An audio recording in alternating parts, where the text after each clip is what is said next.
Hi investors, welcome to SOIC. तो आज के इस बिजनेस एनालिसिस में we'll be discussing two CDMO businesses which are poised for growth. तो एसओआईसी के चैनल में जब हमने 2020 में स्टार्ट करा था तो हमने फर्स्ट 2-3 बिजनेसेस की जो डिस्कशन करी थी। First one was Suven pharmaceuticals, जो एक डीमर्ज सीडीएमओ था उस टाइम पे, जिसका नाम आज कोहेंस लाइफ साइंसेज हो गया। एंड सेकंड बिजनेस जो हमने डिस्कस करा था 2020 में, that was PI industries. And over the last 5 years we have discussed numerous CDMOs. हमने न्यूलैंड लैब्स का एनालिसिस करा है, हमने अमी ऑर्गेनिक्स या अक्यूटास केमिकल्स का एक एनालिसिस करा है, हमने डीवीज लैब्स का एनालिसिस करा है, लॉरस लैब्स का एनालिसिस करा है, इवन पिरामल फार्मा का एनालिसिस करा है, आरती फार्मा लैब्स का डीमर्जर के टाइम पे भी एनालिसिस करा था। तो आइडिया क्या है कि we actually like saw the theme and pharmaceutical से हट के हमने सीडीएमओ की जो डिस्कशन थी सबसे पहले स्टार्ट करी। पर सीडीएमओ बिजनेसेस में एक ही कॉमन मेंटल मॉडल है जो हमने आइडेंटिफाई करा, which is the mental model that can be used to identify winning stocks over here. What is that mental model? कि यूजुअली फार्मा की इंडस्ट्री के अंदर एक वैल्यू चेन ऐसे चलती है कि की स्टार्टिंग मटेरियल कंपनीज बनाती हैं जो यूजुअली आपकी केमिकल कंपनीज हैं। फिर केएसएम से इंटरमीडिएट बनता है, तो इंटरमीडिएट की कंपनीज और कंपनीज, जैसे अगर हम एग्जांपल दीपक नाइट्राइट का लेते हैं, जुबिलेंट इंग्रीविया का लेते हैं, तो इंटरमीडिएट्स बनाते हैं। फिर इसके बाद अगर हम आगे चलते हैं तो there are companies which manufacture APIs, that is active pharmaceutical ingredients. फिर एपीआई के बाद कंपनीज क्या बनाती है? फॉर्मुलेशंस। तो एपीआई सॉल्ट होता है दवाई का। अगर हम आइबुप्रोफिन, पैरासीटामोल या फिर अगर हम नेप्रोक्सीन की बात करते हैं, सो दीज आर सॉल्ट्स जो एक्चुअली में दवाई में काम करते हैं, राइट? फिर इन दवाइयों को जब आप फॉर्मुलेशन के फॉर्म में बेचते हैं, चाहे वो इंजेक्टेबल हो, जैसे हम ओजेम्पिक और वेगोवी की बात करते हैं, which is N injectable form, जो वेट लॉस ड्रग्स हैं, कि वंस अ वीक अगर आप लगाएँगे तो आपका वेट 2-3 केजीज़ से कम हो जाएगा if you are obese, right? So that's an example कि उसकी ड्रग की डिलीवरी आपके इंजेक्टेबल फॉर्म में हो रही है। सिमिलरली अगर आप क्रोसिन या कॉम्बीफ्लैम खाते हैं तो आपकी ड्रग की डिलीवरी ओरल सॉलिड के फॉर्म में हो रही है। आप बेसिकली दवाई को मतलब डाल के पानी पी रहे हैं। सिमिलरली कुछ-कुछ दवाइयों के फॉर्म आते हैं जो लोसेंजेस स्ट्रिप्स के फॉर्म में आते हैं, जो आप एक स्ट्रिप अपनी टंग के ऊपर रखते हैं, या फिर आपकी बेसिकली टैबलेट्स आती हैं व्हिच आर च्यूएबल और basically suckable tablets. And also there is an example कि अगर हम ड्रग डिलीवरी की फॉर्म में बात करते हैं, तो कभी-कभी लोग, अगर आपने देखा होगा कि लोग बेसिकली जो एनेस्थीसिया जिन पे लगता है, या फिर there is also an example कि जिनको अस्थमा है तो द ड्रग को इन्हेल करते हैं। So that is in the form of inhalables, कि आप ड्रग को इन्हेल भी कर सकते हैं, तो वो फॉर्मुलेशन फॉर्म में आता है। तो this is the entire value chain of the pharma industry. अब फार्मा इंडस्ट्री की वैल्यू चेन में क्या है कि इसके आगे भी 3 तरीके की कंपनीज़ हैं। आगे कौन-सी कंपनीज़ हैं? एक कंपनीज़ है जो कहेंगी यार हम तो ब्रांडेड फार्मास्यूटिकल्स बेचेंगे। मान लिया हम एपीआई लेंगे, एपीआई के बाद अपना आगे ब्रांड बनाएँगे और उसको बेचेंगे। For example Rantac, for example Combiflam, for example Crocin, for example Thyronorm, right? For example PediaSure, right? So all these are branded formulations at the end. माने आपने एपीआई लिया, प्रोडक्ट लिया, उसको आप ऐसे नहीं बेच रहे कि यार ये पैरासिटामोल देना या आप मेरे को इबुप्रोफिन देना। आपने ड्रग के आगे एक ब्रांड लगा दिया, right? So that is one example. तो again branded formulation companies like JB chemicals, Sun pharmaceuticals, और even companies like Torrent Pharmaceuticals, Ajanta Pharmaceuticals, all these are examples of local branded pharmaceutical companies. Then there are companies who are doing contract manufacturing, right? These are companies who are into patented contract manufacturing, and there are companies who are into copycat contract manufacturing. तो patented contract manufacturing में क्या होता है कि contract manufacturers होते हैं और इनको बेसिकली ये जो बाहर की कंपनीज है, लाइक फाइजर हो गया, एस्पिरियन हो गया, कंपनीज लाइक एबवी होगी, जो बाहर के में आर-एन-डी करके ड्रग्स बना रही हैं, तो ये ड्रग्स सिर्फ ट्रांसफर करते हैं कॉन्ट्रैक्ट मैन्युफैक्चरर को, और यहाँ से मैन्युफैक्चरिंग होके वापस एक्सपोर्ट होता है। Just in this entire process a lot of tech transfer is involved, and आप इमेजिन कीजिए आप किसी की आर-एन-डी को अपने पास लेके आ रहे हैं, तो आप उस ड्रग को कॉपी भी कर सकते हैं। तो again a very an industry which is build on trust and also exit barriers. What is exit barrier? अगर मैं सीडीएम में हूँ तो ये इनसाइट काफ़ी लोगों को नहीं पता कि एंट्री बैरियर और एग्जिट बैरियर क्या है। तो पहला एंट्री बैरियर तो ये है कि मेरे साथ कोई फार्मा कंपनी तब काम करेगी जब मेरे पास एक ऑलरेडी प्रूवन ट्रैक रिकॉर्ड हो of manufacturing drugs, right? And also doing good contract manufacturing for other people. एक एग्जिट बैरियर भी है जो लोगों को नहीं पता, कि अगर मेरा ड्रग जाके ब्राज़ील में रजिस्टर हो रहा है, जापान में जाके रजिस्टर हो रहा है, इंग्लैंड में जाके रजिस्टर हो रहा है, या फिर मेरा ड्रग जाके रेस्ट ऑफ द वर्ल्ड में जाके रजिस्टर हो रहा है, यूएस में जाके रजिस्टर हो रहा है, तो जो फार्मास्यूटिकल ब्रांड है, जैसे अगर सपोज़ करते हैं फाइज़र है, तो फाइज़र अगर आपका ड्रग रजिस्टर करा रहा है, तो हर जगह फाइज़र को मेंशन करना पड़ेगा इस ड्रग का मैन्युफैक्चरर कौन है। सो that is the exit barrier, because उस पूरी जो लाइसेंसिंग और नॉर्म है उसमें ही 12-18 मंथ्स लग जाते हैं। तो you can't change the manufacturer that easily. इसलिए हर फार्मा कंपनीज़ के पास 2 सीडीएमओ इनोवेटर मैन्युफैक्चरर्स होते हैं। फिर एक सीडीएमओ जेनेरिक मैन्युफैक्चरर्स आते हैं, companies like Windlas biotech, Innova और Akum, basically Akums drugs. So these companies do nothing but do just contract manufacturing for branded pharmaceutical companies. Then there are companies who are doing their own R&D to develop drugs. Comes like Wockhardt. तो Wockhardt ने WCK5222 बनाया, right? So that's a drug which is used to treat basically cases of pneumonia in cancer patients. When it is gaining a lot of popularity, especially जो भी basically trial test हुए हैं, and 2026 में इसका launch भी है. So again that is कि उस कंपनी ने 15-20 साल से R&D की रही और वो ड्रग लॉन्च हो रहा है. देन देर आर ड्रग्स जैसे जुबलेंट फार्मोवा जिन पे काम कर रही है. जैसे अगर हम ग्लेनमार्क फार्मा का एग्जाम्पल लेंगे तो वो भी काम कर रहे हैं. तो this is also another category, right? तो इस पूरी इंडस्ट्री के अंदर सबसे सस्टेनेबल कैश फ्लोज क्या है? एक CDMO बिजनेसेस में है और एक आपके ब्रांडेड फार्मास्यूटिकल कंपनीज के अंदर है. इनोवेटिव कंपनीज का पता नहीं कि ड्रग सक्सेसफुल होएगा या फेल हो जाएगा. फिर एक और फोर्थ कैटेगरी भी आती है, दैट इज जेनेरिक कंपनीज जो यूएस में एक्सपोर्ट करती हैं सिर्फ API के नाम से. जैसे यूएस में अगर आप कभी दवाई खरीदने जाएंगे तो एक वाइट कलर की बॉटल होती है, उस पर लिखा होगा आइबुप्रोफीन या फिर पैरासीटामोल या नेप्रोक्सिन. उस पर ये नहीं लिखा होगा कौन सा ब्रांड है. तो वहाँ पे क्या होता है, कंपटीशन बहुत बढ़ जाता है प्राइसिंग पे, leads to lower drug prices and lower profitability margins. This is a completely commodity industry, right? तो यहाँ पे लाइक्स ऑफ जैसे नेटको फार्मा यहाँ पे ऑपरेट कर रहे होंगे, राइट?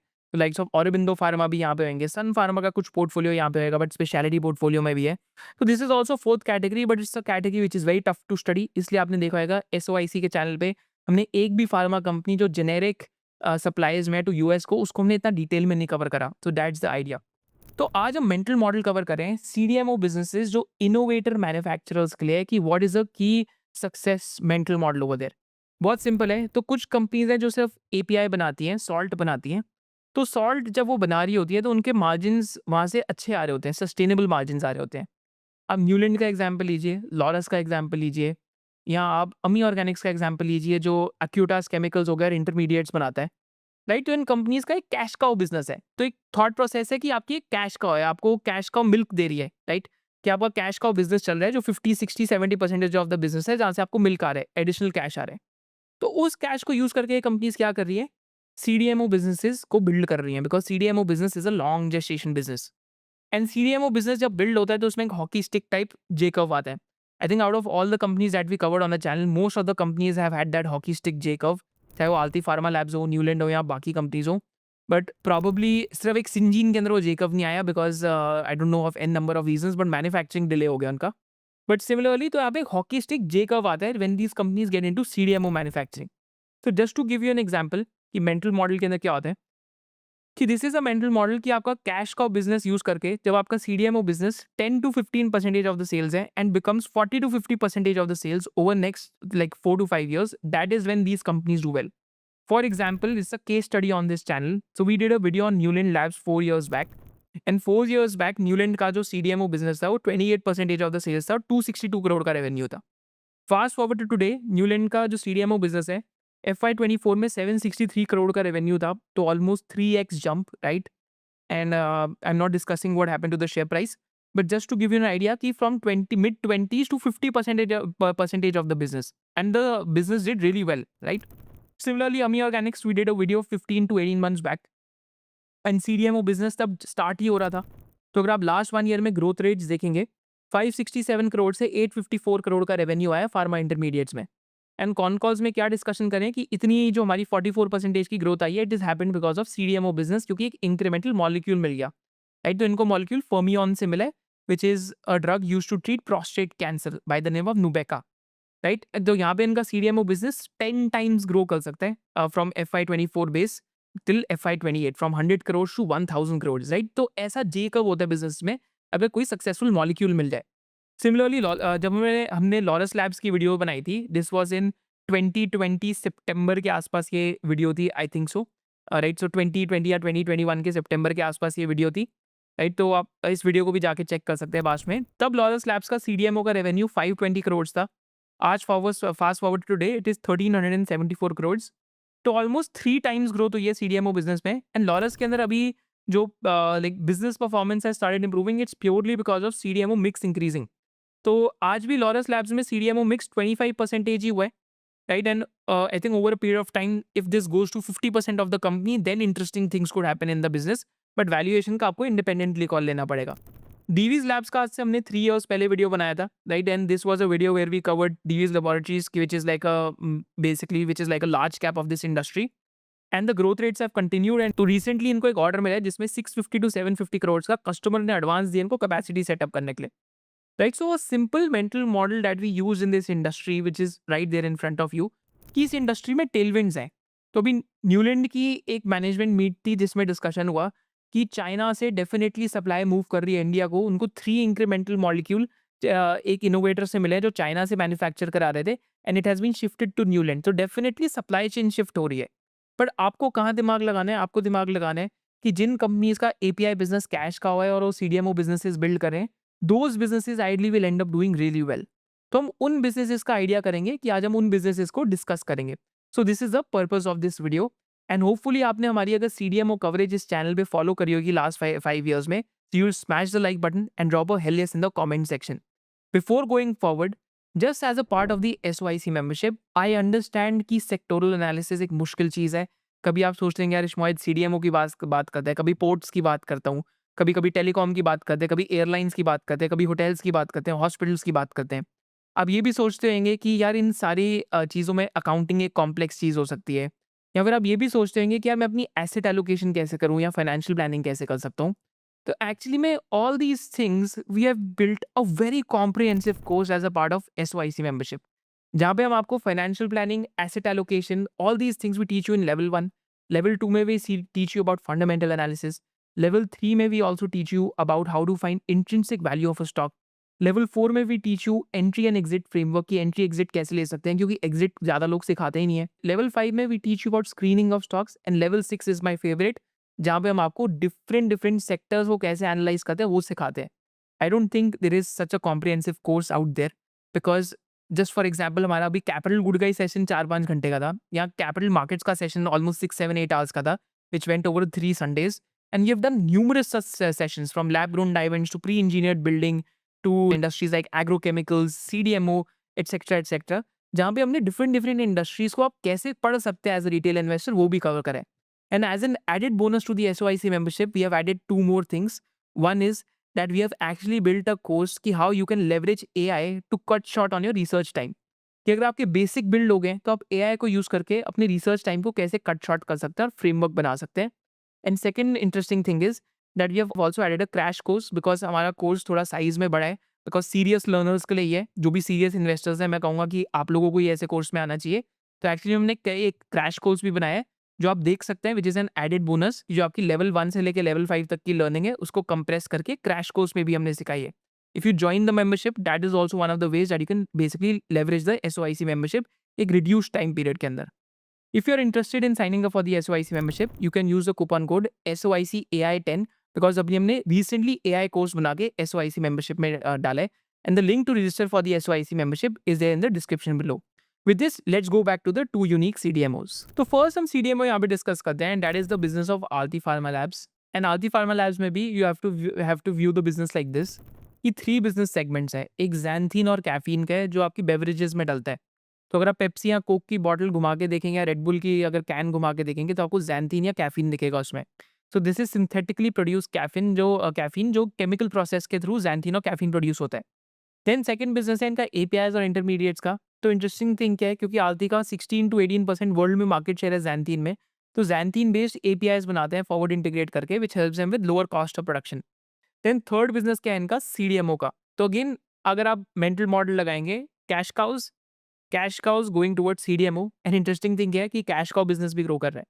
एक तो कैश काउ बिजनेस में भी ये डीबॉटलनेकिंग कर रहे हैं और ग्रोथ लेके आ रहे हैं। तो पहले तो हम स्टार्ट करते हैं इनके ज़ैंथीन और कैफीन के बिजनेस से। तो ज़ैंथीन और कैफीन का जब हम इनका बेसिकली बिजनेस डिस्कस करते हैं, तो currently it is India's largest manufacturer of xanthine derivatives including caffeine. तो लार्जेस्ट कैपेसिटी इंडिया में इनकी इस कैपेसिटी है इसके अंदर। एंड नॉन चाइनीज डिपेंडेंट और फुल्ली बैकवर्ड इंटीग्रेटेड है ज़ैंथीन डेरिवेटिव्स के अंदर। तो 2 डेडिकेटेड प्लांट्स इनके लाइक ज़ैंथीन में, दोनों प्लांट्स तारापुर के अंदर है महाराष्ट्र में, विद अ 5000 मेट्रिक टन का कैपेसिटी। एंड अभी यहाँ पे आपको क्या याद रखना है कि ज़ैंथीन के अंदर इनकी कैपेसिटी एक्सपेंशन हो रही है। तो 5000 टन की कैपेसिटी 9000 टन जा रही है in second half of FY26, जो FY27 के फर्स्ट क्वार्टर से कंट्रीब्यूट करना स्टार्ट करेगी। तो this is one of the first lines of business. And xanthine और कैफीन का जो अगर आप ओवरऑल कंट्रीब्यूशन देखते हैं जो Q4 ऑफ FY25 में था, So this business contributed to 34 to 35% of sales. Whereas अगर आप ओवरऑल ईयर में देखेंगे तो इस बिजनेस का 43.5% का कंट्रीब्यूशन है। तो वी कैन से कि almost almost one third of the business से थोड़ा ज़्यादा इनका ज़ैंथीन और जो कैफीन डेरिवेटिव्स हैं इनसे आते हैं। एंड ज़ैंथीन और कैफीन डेरिवेटिव के एंड यूसेजेस क्या है? Cola drink, energy drinks, pharmaceutical, nutraceutical. And इनका अगर हम सेल्स स्प्लिट देखते हैं तो quantity wise 54% of sales are done to the beverages industry, whereas 46% of the sales is done to the others, माने दूसरी इंडस्ट्री जो फार्मास्यूटिकल्स और दूसरी इंडस्ट्रीज। तो हम आरती फार्मास्यूटिकल का हमने आज से दो या आज से आई थिंक 2 इयर्स पहले एक स्पेशल सिचुएशन में वीडियो क्यों बनाया था, because I was tracking Aarti pharma when since it was a part of Aarti Industries. So I've been tracking Aarti Industries since 2017-2018 and Aarti pharma Aarti industries का part था पहले। तो उसमें से डीमर्ज हुआ। एक्चुअली में पहले तो ईबिट मार्जिन 13-14% के थे, बट आई नेवर न्यू कि it was a good business, मतलब बिजनेस के मार्जिन एक्सपैंड करते रहेंगे। तो एक्चुअली में पोस्ट डीमर्जर 9 मंथ FY22 के बाद देखेंगे तो very few pharmaceutical companies because of like non stop Chinese competition have produce this type of margins. तो अगर आप यहाँ पे डेटा देखते हैं तो यूल फाइंड कि इनका ईबिटा मार्जिन 19 से 24% तक गया है। That is an expansion of EBITDA margin of 100 bips from FY22 to FY23, then 300 bips and again 100 bips, right. And company के जो रेवेन्यूज हैं वो भी ऑलमोस्ट डबल हो गए हैं FY22 से लेके FY25 तक। तो almost revenue growth of 24 to 25% CAGR। And जो इनका जैंथीन बेसिकली जो इनका जैंथीन डेरिवेटिव्स का भी बिजनेस है, तो अगेन वो जो रेगुलेटेड मार्केट्स है उनके अंदर भी जाता है। तो रेगुलेटेड मार्केट्स में आपको अप्रूवल्स चाहिए होते हैं। So that is why this business is interesting, because ये कंप्लीटली बैकवर्ड्स इंटीग्रेटेड है और यहाँ पे लगभग 80% के आसपास कैपेसिटी एक्सपेंशन हो रही है, which will make it it will have almost 1/4 of the world market share when it comes to xanthine and xanthine derivatives post this expansion is completed, right? So this is one part of the business. Second part of the business है API और intermediates का business। तो इनका जो second business है API और intermediates का business, आज ये 38.8% of the sales Q4 FY25 में था एंड FY25 के अंदर ओवरऑल 43.6% ऑफ सेल्स के बीच में है। तो एपीआई और इंटरमीडिएट्स में क्या करते हैं, तो they have 55 commercialised APIs, 11 new APIs under development and they make high potency APIs, so basically catering to demand of industrial like and therapies like oncology, like उसके बाद ऑन्कोलॉजी के साथ साथ anti asthmatic, cardiovascular, anti cancer, these type of therapies they are basically targeting. And आज इनकी जो capacity है reactors की वो 1100 किलो लीटर्स की है। And also they have US FDA approved manufacturing plant and they have approvals from Japan and EU as well. So again, this gives them an advantage as well. And also they're backward integrated into xanthine, which helps them with lower feedstock prices. अगर API sales में अगर आप देखते हैं तो regulated market में 49% है, rest of the world में 40% है, नॉन रेगुलेटेड मार्केट्स में 11 है और एक्सपोर्ट 54% है और डोमेस्टिक बिजनेस 46% है, राइट। तो एपीआई का जो बिजनेस और इंटरमीडिएट का भी बिजनेस है, इसमें ये 15 to 20% की डी बॉटल नेकिंग कर रहे हैं कैपेसिटी की। डी बॉटल नेकिंग माने एक ब्राउन फील्ड एक्सपेंशन होता है जहाँ पे आप न्यू मशीन्स लगा देते हैं with in the existing plant, which helps to increase your output, right. तो ये सारी मैन्युफैक्चरिंग टर्म्स है, brown field, green field, debottlenecking, right. तो यहाँ पे थ्रूपुट इंक्रीज होगी जिससे 15 से 20% से कैपेसिटी बढ़ा रहे हैं। तो कैश काउ बिजनेसेस में भी 15 to 20% कैपेसिटी एक्सपेंशन एपीआई और इंटरमीडिएट्स में हो रही है और 80% कैपेसिटी एक्सपेंशन ज़ैंथीन बिजनेस में हो रही है। तो even the cash cow will grow. That is the thought process. Now coming to the third business, that is the CDMO business, which looks very interesting. Now let's go to by hard numbers कि CDMO business में क्या growth आई है। तो CDMO business का number अगर आप FY22 में देखते हैं तो 32 करोड़ की सेल थी। Fast forward to FY25 208 crore की सेल है, ऑलमोस्ट 6 टाइम्स ग्रोथ है, राइट। FY26 में गाइडेंस किया CDMO बिजनेस की 30 to 40% ग्रोथ की, बिकॉज बेस छोटा है। आज छोटे बेस का बिजनेस है, माने स्मॉलर बेस है, साइज इज स्मॉल, तो ग्रोथ फास्टर आ सकती है। CDMO के प्रोजेक्ट्स देखते हैं तो देखिए CDMO प्रोजेक्ट्स में क्या होता है कि आपके प्रोजेक्ट्स डेवलपमेंट से phase 1, phase 2, phase 3 pre commercial और कमर्शलाइज होते हैं। माने हर एक फेजेस में ट्रायल्स होते हैं, क्लिनिकल ट्रायल्स होते हैं, एनिमल्स पे टेस्टिंग होती है, फिर ह्यूमंस में टेस्टिंग होती है एंड फिर प्री कमर्शियल होते हैं और फिर फाइनली कमर्शियल अप्रूवल्स आते हैं। तो एक CDMO बिजनेस की हम फ्यूचर ग्रोथ कैसे आज पकड़ सकते हैं कि इसमें ग्रोथ आने वाली है? सिंपल है, नंबर ऑफ मॉलिक्यूल्स देख सकते हैं बास्केट के अंदर। तो इनके कितने मॉलिक्यूल्स थे और कितने कस्टमर्स थे आज से 2-3 साल पहले और आज कितने, that is one of the ways to track it. तो न्यूलैंड के अंदर हमने यही चीज़ देखी थी राइट? सिमिलरली सुवेन फार्मा में भी हमने यही चीज़ देखी थी, बट सुवेन फार्मा में ड्रग्स कम हो रहे थे, राइट? एंड सिमिलरली जब हमने लॉरस का एनालिसिस करा था, तभी हमने यही देखा था कि सीडीएमओ का मिक्स बढ़ रहा है। एंड सिमिलरली एक्यूटास केमिकल्स जो अमी ऑर्गेनिक्स है, उसमें भी यही चीज़ देखी थी। तो अगर आप आरती फार्मा में देखते हैं, एफवाई 23 में दे आर 12 कस्टमर्स, एफवाई 25 में they have 21 customers. So almost an increase of 80 to 90% in the customers. FY23 में they had 13 commercial projects and 13 under development projects. 13 commercial माने जिसकी सप्लाईज दे रहे हैं, अंडर डेवलपमेंट माने कि वो प्रोजेक्ट्स अभी तक कमर्शियल नहीं हुए, फेज 1, फेज 2, फेज 3 में चल रहे हैं। FY25 में they have 60 commercial projects and under development projects अगर हम कंबाइन करते हैं, तो that number of 26 has gone to 60। So almost a growth rate of 30 to 35%, right? तो एक्चुअली डबल से भी ज़्यादा हुआ, इससे भी ज़्यादा ग्रोथ रेट होगा, लेकिन 35 to 40% के बीच में आएगा, because effectively the molecule pipeline more than doubled from 26 to 60, right, in a period of 2 years only. So that just gives us N idea कि फ्यूचर में जो है ये बिजनेस है, इसकी ग्रोथ अच्छी आ सकती है अगर एक दो मॉलिक्यूल भी ब्लॉकबस्टर निकल गए। अब कौन से ब्लॉकबस्टर निकलेंगे, ना तो ये आपको बता पाएगा प्रमोटर, ना तो आपको बता पाऊंगा मैं ये, because this is N optionality business कि आप अपनी रिवॉल्वर में बुलेट्स डालते जा रहे हैं। अभी 60 बुलेट्स डाल दी हैं रिवॉल्वर के अंदर, उसमें से 2-3 ही बुलेट्स चाहिए जो बेसिकली निकलेंगे and it hits the bullseye. तो that is what the mental model for this business is, that's what the mental model is for any manufacturing company which has lumpiness in its revenues. चाहे वो defence sector हो, चाहे वो aerospace sector हो, चाहे वो CDMO sector हो, एक ही प्रोडक्ट क्लिक करते हैं 3-4 years में and it leads to non linear growth. We don't know which product clicks, but what you as an investor can look at is the starting valuations, is the pedigree of the company, and is the molecule pipeline which is here, मतलब number of molecules have increased.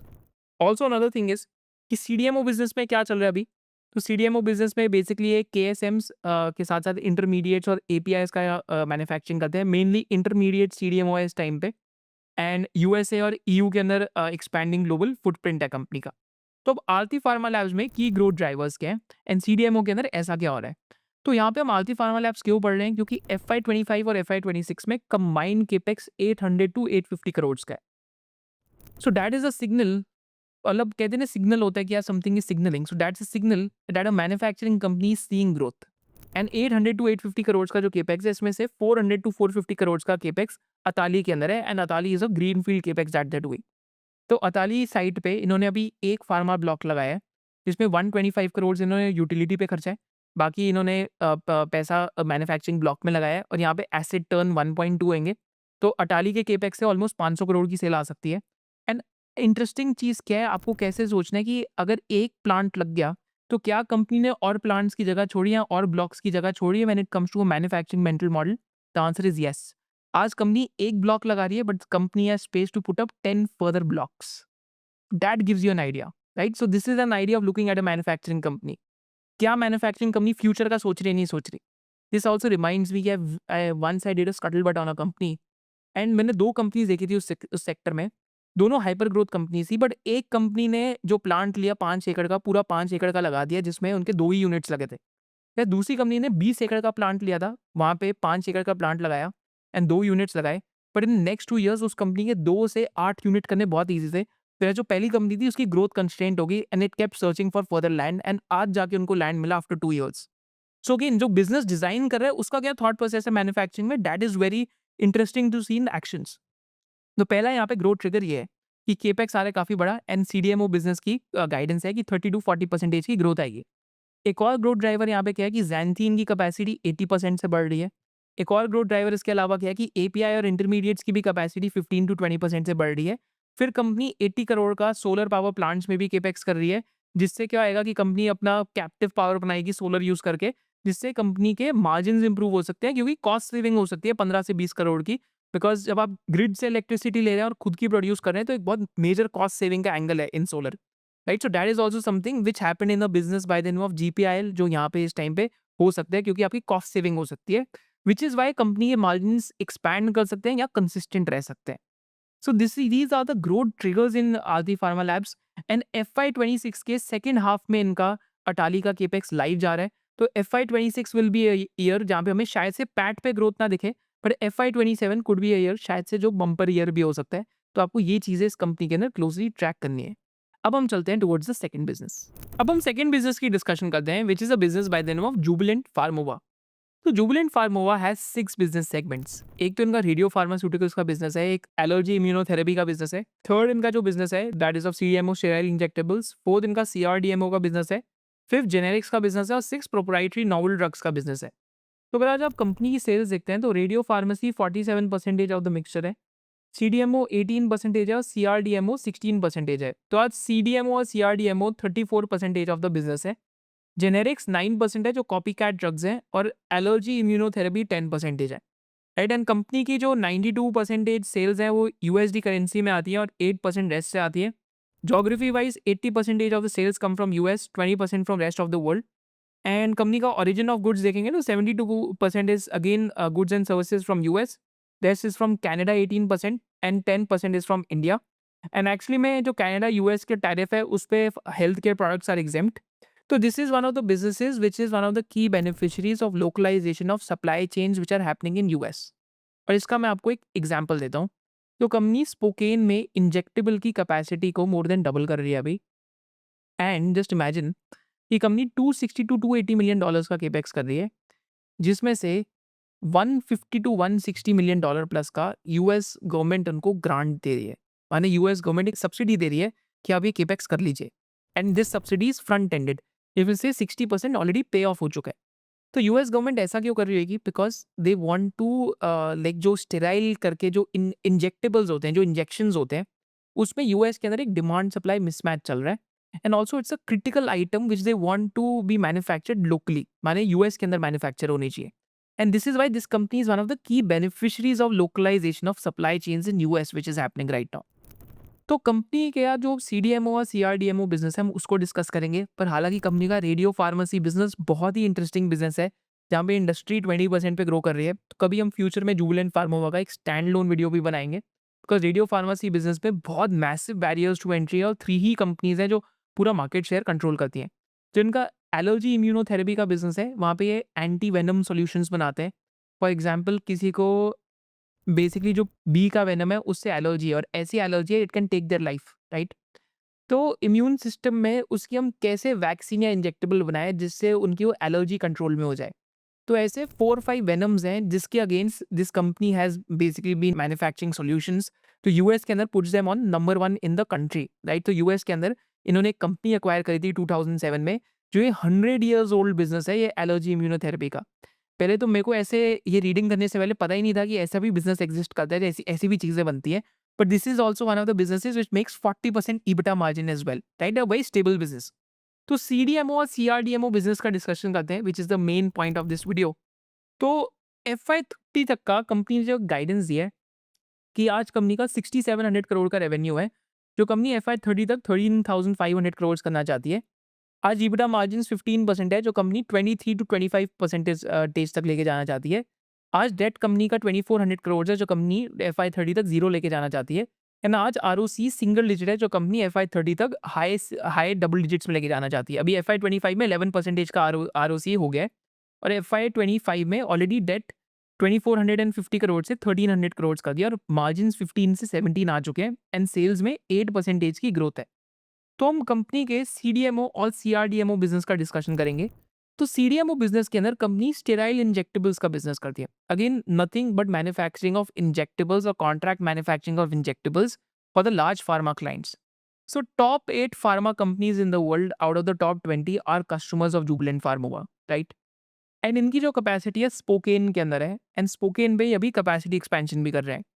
तो US के अंदर एक demand supply mismatch चल रहा है when it comes to sterile injectables. तो demand जो वाइल्स की है कि कितने यूनिट्स की डिमांड है, तो यूएस के अंदर 2025 में 5.7 बिलियन वाइल्स की डिमांड थी, जो 2026 में 6.2 हो गई है और 2027 में एक्सपेक्टेड है 6.8 बिलियन की होगी, which will lead to a demand supply shortage of 700 million vials. अब एक बहुत बड़ा इंपॉर्टेंट रीज़न है कि वाइल्स की डिमांड क्यों बढ़ रही है। इसके पीछे 2 रीज़न्स हैं। पहला रीज़न है कि वर्ल्ड में जब हम R&D पाइपलाइन देखते हैं कंपनीज़ की, तो 2 तरीके के ड्रग्स होते हैं। एक होते हैं बायोलॉजिक्स और एक होते हैं न्यू केमिकल एंटिटीज़। तो बायोलॉजिक ड्रग्स फॉर एग्जांपल जो GLP-1 है, it's an example of a biologic drug. तो इसमें बेसिकली लाइव माइक्रोब्स होते हैं जो बॉडी के अंदर जाते हैं, right. Whereas new chemical entities क्या है, this is again based on chemistry. तो जो न्यू बायोलॉजिकल एंटिटीज़ हैं जिसका मिक्स बढ़ रहा है R&D के अंदर, तो उनका प्रीडोमिनेंट मेथड ऑफ डिलीवरी क्या है? That is via an injectable, that is via a vial.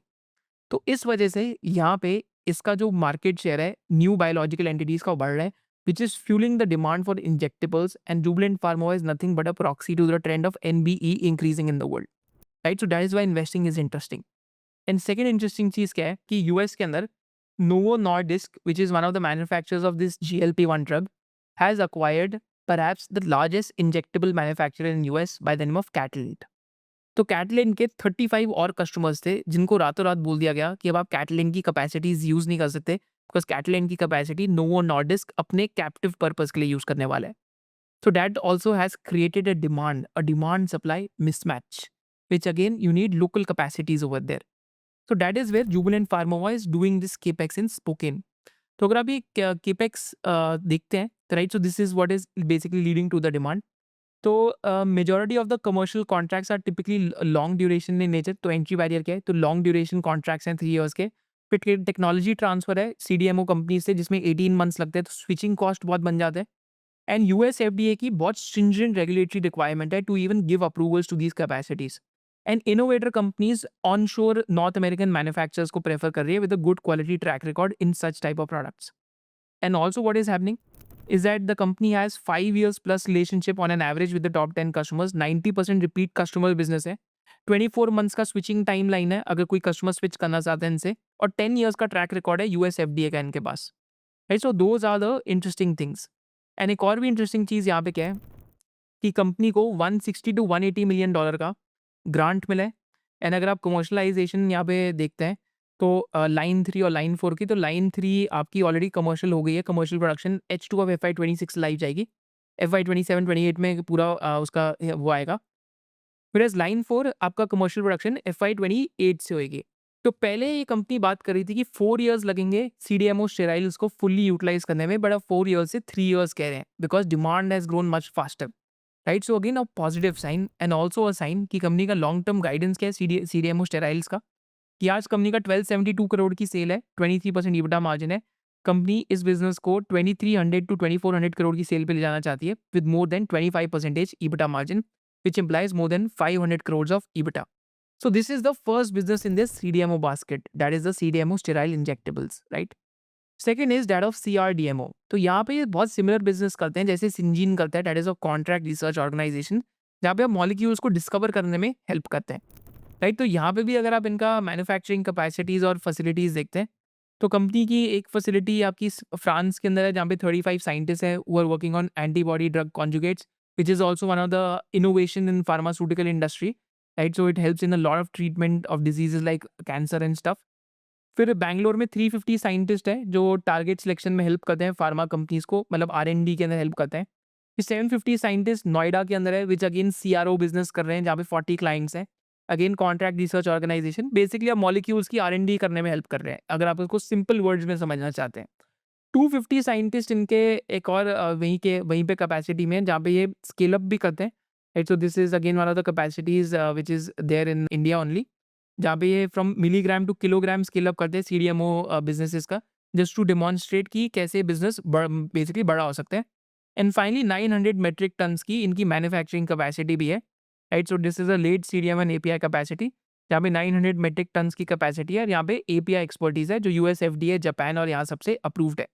तो this is the CRDMO business, and CRDMO business भी इस टाइम पे ग्रो हो रहा है कंपनी का because they are onboarding new clients. Again बहुत ज़्यादा मॉलिक्यूल्स की बात नहीं करती है कंपनी, बट मॉलिक्यूल्स की बास्केट भी बढ़ रही है अगर आप इनका इन्वेस्टर डे पढ़ते हैं, which I highly suggest you to read. But इस बिजनेस में अभी company close to 26% EBITDA margin कर रही है, तो already good margin that the company is making. And long term guidance क्या है कि FY25 में जो फुल ईयर 24% मार्जिन था, 26% मार्जिन एक्चुअली सिर्फ Q4 FY25 में था, तो फुल ईयर जो 24% मार्जिन है that should go to more than 25 and the revenue should go up by 3 times over year. So that is what the basically long term guidance is. तो actually में हमने अभी आरती pharma और जुबिलेंट फार्मोवा की बात करी, दोनों ही ऐसे बिजनेसेस हैं जहाँ पे CDMO बिजनेसेस का मिक्स बढ़ सकता है। हालांकि जुबिलेंट फार्मोवा में रेडियो फार्मेसी बिजनेस भी अच्छा है, पर क्योंकि दोनों CDMO इंडस्ट्री के बिजनेसेस हैं, यहाँ पे कुछ रिस्क फैक्टर्स भी हैं जो आपको समझने चाहिए। पहला रिस्क फैक्टर है लंपी बिजनेस है, कभी कभी क्या आएगा पूरे साल ग्रोथ नहीं आएगी। जैसे बोथ आरती फार्मा लैब्स और जुबिलेंट फार्मोवा में FY26 के सेकेंड हाफ में कैपेसिटीज लाइव जा रही है। तो माने जब कैपेसिटीज लाइव जाती है फार्मा बिजनेस में उस दिन ग्रोथ नहीं आती, 3-4 क्वार्टर लगते हैं। तो FY27 might be the year जहाँ पे दोनों बिजनेसेस बहुत अच्छी ग्रोथ दिखाएंगे, राइट? तो that's a very near term risk, but again आपको स्टोरीज को 2-3-4 ईयर्स के पॉइंट ऑफ व्यू से सोचना चाहिए मेरे ओपिनियन में। सो that is one of the risk factors for the near term investors जो 1-2 क्वार्टर वाली इन्वेस्टिंग करते हैं। सेकेंड रिस्क फैक्टर क्या है? देखिए, यूएस एफडीए का रिस्क फैक्टर है कि दोनों कंपनीज एक रेगुलेटेड मैन्युफैक्चरिंग कर रही हैं। तो अगर दोनों कंपनीज में कोई इशू आता है यूएस एफडीए का, तो that can be a risk. जैसे जुबिलेंट फार्मोवा का जो जेनेरिक्स बिजनेस है, जो कॉपी कैट ड्रग्स का बिजनेस है, वहाँ पे यूएस एफडीए के इशूज आ चुके हैं पहले रुड़की में। बट अभी बाकी 5 बिज़नेसेस में ऐसा कोई इश्यू नहीं है, बट जेनेरिक्स वाले बिज़नेस में पहले भी इश्यू आ चुका है। एंड एक्चुअली जुबिलेंट फार्मा में एक ऑप्शनैलिटी भी है। एक MIBG करके ड्रग है, जिसका अप्रूवल इनको शायद से FY27 में मिल सकता है, तो भी आपको ट्रैक करना चाहिए, बट उसकी हम ज़्यादा डिस्कशन नहीं करेंगे, अदरवाइज़ जुबिलेंट फार्मा बहुत डिटेल बिज़नेस समझना पड़ेगा हमें। एक और थर्ड रिस्क फैक्टर क्या है कि दोनों कंपनीज़ चाइना से कहीं न कहीं कम्पीट करती हैं एपीआईज़ के अंदर, तो अगर चाइना में कुछ ओवर कैपेसिटी हो जाती है एपीआईज़ की, तो बेस बिज़नेस में मार्जिन इरोजन हो सकती है। So these are some of the risk factors for both the companies. I will encourage you to do the valuations of both the companies together. And हम finally stock scans पे CDMO जो business है इसका एक बारी technicals देखते हैं and इसके बाद हम कंक्लूजन पे चलते हैं। अब हम चलते हैं towards the technicals of CDMO businesses. तो अभी हम स्टॉक स्कैन्स पे आए हैं एंड स्टॉक स्कैन्स पे हमने एक बहुत अच्छा फीचर डाला हुआ है, that is of market, that is of custom index. तो कस्टम इंडेक्स आप यहाँ देखेंगे तो एक्चुअली में प्रॉब्लम क्या है कि जो भी हम मार्केट्स का क्लासिफिकेशन देखते हैं, तो दैट इज मोस्टली लाइक कि जो आपके प्री मेड इंडिसेस हैं, तो आपको सीडीएमओ बिजनेस का कोई इंडेक्स नहीं दिखेगा, आपको फार्मास्यूटिकल सेक्टर का इंडेक्स दिखेगा, जिसमें एक्चुअली में सीडीएमओ सेक्टर ही नहीं है। तो यहाँ पे हमने सीडीएमओ बिजनेस का एक कस्टम मेड इंडेक्स बनाया हुआ है and this is an index that you can use and actually में you can even create your own index over it. तो यहाँ पे मैं लिखता हूँ सीडीएमओ बिजनेसेस एंड यहाँ पे हम स्टॉक्स ऐड करते हैं। तो पहले हम डीवीज ऐड करते हैं, फिर न्यूलैंड लैब्स ऐड करते हैं, फिर हम हाइकिल ऐड करते हैं। हाइकिल के साथ साथ हम लोग जुबिलेंट फार्मा ऐड कर देते हैं इधर, राइट? देन हमने आरती फार्मा लैब्स का डिस्कशन करा था, आरती फार्मा लैब्स को ऐड करते हैं, ब्लू जेड हेल्थ केयर को ऐड कर देते हैं, and then we can even add Cohance life sciences, right? तो यहाँ पे हमने लॉरस लैब्स को भी ऐड करते हैं। तो यहाँ पे हमने सीडीएमओ बिजनेसेस क्रिएट कर दिए। लाइक तो CDMO business custom index, CDMO business SOIC index लिख देते हैं, राइट? एंड ये पूरा का पूरा कस्टम इंडेक्स क्रिएट हो गया, राइट? तो सीडीएमओ बिजनेसेस का हमने कस्टम इंडेक्स क्रिएट कर लिया। अब इसको हम चार्ट्स पे भी जाके देख सकते हैं। तो now let's look at the charts. Basically जब हम सीडीएमओ बिजनेसेस का चार्ट्स देखते हैं, जो पूरे सेक्टर का चार्ट देखते हैं, तो it has been a structural up trend since 2014। तो 2014 से एक स्ट्रक्चरल अप ट्रेंड में है, जो एक्चुअली में 2020 से लेके अगर आप चेक करेंगे 2021 तक काफी रैपिड हो गया था ये अप ट्रेंड, ऑलमोस्ट 6x हो गया था ये up trend from the bottoms. Then from the bottoms of 2023 April, now again the trend has done really well. तो almost 3 times हो गया index itself. And अभी near term के अंदर क्या हो रहा है कि this index has been consolidating. Why consolidating? Because सी बड़ा एक simple reason है. This is an industry जिसका first half of the financial year थोड़ा weak होता है because deliveries इनकी Q3 Q4 में होती है हमेशा। तो यूजुअली ये इंडेक्स कंसोलिडेट करने लग जाता है in the first half of the financial year, जो हमने पास्ट में भी काफी कंपनीज में देखा है। बट दिस डजंट मीन कि we should look away from the longer term picture. तो भी रिलेटिव स्ट्रेंथ अभी रिसेंटली नेगेटिव होगी, अगर आप रेड पे देखेंगे ग्रीन में पॉजिटिव हो जाती है, right? So this doesn't mean we look away from the longer term picture of the industry. फिर अगर आप 30 वीकली एक्सपोनेंशियल मूविंग एवरेज देखते हैं, तो हमें यहाँ पे क्लियरली दिख रहा है कि ये इंडस्ट्री अभी भी स्टेज 2 अप ट्रेंड के अंदर है। तो कॉन्स्टेंटली हायर हाइज फॉर्म हो रहे हैं कस्टम इंडेक्स पे itself. So you can use this functionality of stock scans and you can look at the multiple different indices के आप जाके इंडेक्स चेक करके टेक्निकल्स कर सकते हैं। तो यहाँ पे अभी भी स्टेज 2 में है, थोड़ा सा ट्रेंड अभी वीकन हुआ है बिकॉज ऑफ पुअर H1 जो यूजुअली सीडीएमओ बिजनेसेस में होता है। बट जनरली जो हमने बिजनेसेस डिस्कस करे वहाँ पे हम एक 3-4 ईयर होराइजन लेके चलते हैं and this is how you can look at the technicals. With this let's go towards the conclusion of the video. So in conclusion of this video हम लोग ये सीख सकते हैं कि हमने पहले देखा कि प्रोडक्ट मिक्स चेंज एक बहुत बड़ा मेंटल मॉडल है सीडीएमओ बिजनेसेस में। पूरे फार्मा इंडस्ट्री की वैल्यू चेन कैसे चलती है, सीडीएमओ बिजनेस में what are the key KPIs to track. फिर हमने उन केपीआईज को यूज करके आरती फार्मा लैब्स और जुबिलेंट फार्मोवा के बिजनेस में लगाया एंड दोनों बिजनेसेस के हमने ग्रोथ ट्रिगर्स समझे एंड रिस्क फैक्टर्स समझे एंड फाइनली आके टेक्निकल्स देखे। अब आपका काम है कि आप इन बिजनेसेस की इंट्रिंसिक वैल्यू ढूंढ सकते हैं, वैल्यूएशन ढूंढ सकते हैं। That is a job that is of yours as an investor. Do let me know in the comment section below if you loved this video. If you did, do drop a loved it in the comment section and make sure that you have smashed the like button and now subscribe to the channel. With this, I'll see you in the next business or industry analysis of SOIC. And you let me know कि आपको कौन सी industry का analysis चाहिए next. जय हिंद।